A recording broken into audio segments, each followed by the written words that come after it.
In a Sunburned Country is an interesting travel book by Bill Bryson, who is known for his wit, charm, and sharp remarks.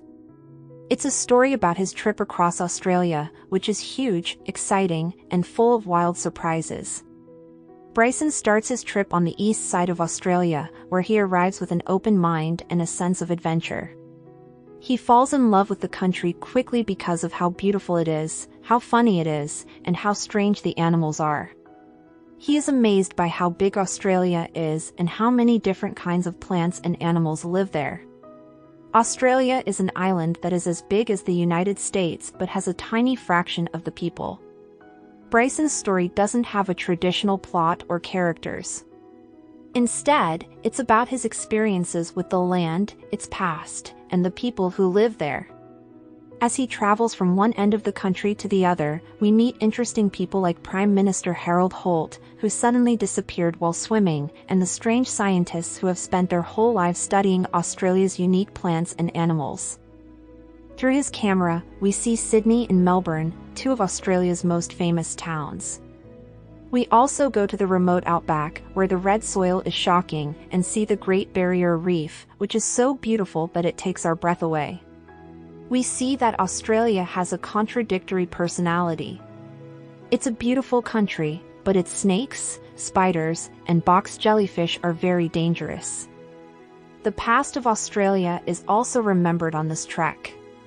Bryson goes into the dark parts of the country's history, telling the stories of the Aboriginal people, how they were used and how hard it was for them, as well as the terrible effects of colonization. He likes that the country has a long past, but he's sad that European settlers didn't see its full potential. Bryson's stories about his trip are always full of cleverness, humor, and a little bit of self-deprecation. This is what makes his stories so funny, like the time he almost got eaten by a crocodile or the strange things that happened to him with Vegemite, an Australian spread. One of the main ideas of In a Sunburned Country is that Australians don't seem to care about their own country, which is stunningly beautiful and has a unique ecosystem. Bryson says that most people, especially in the rest of the world, don't realize how amazing Australia is, and he tries to make up for this with his own excitement and fascination. The size and wildness of Australia is another theme that runs through the book. Bryson talks over and over about how big and wild Australia can be. Every place, from hot deserts to lush woods, has its own surprises, dangers, and unique animals. This theme of uncertain vastness keeps coming up, giving the impression that Australia is a place that is always interesting and a little scary. Even though the scenery is beautiful and the past is interesting, it's the people who really bring this book to life. Bryson often talks about how strong, friendly, and funny the Australian people are. He shows them as being a product of their environment, independent, tough, but always friendly.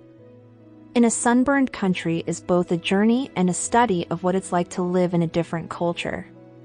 It helps tourists remember how important it is to be open, curious, and respectful when going to new places. In a Sunburned Country is a trip into the heart of Australia that is sometimes funny, sometimes sad, and always interesting. It gives a clear picture of a country that is often misunderstood and gives readers a deep appreciation for the land, its past, its quirks, and its people. In the end, In a Sunburned Country is more than just a travel memoir, it's also an interesting look at Australia's culture and ecological tapestry.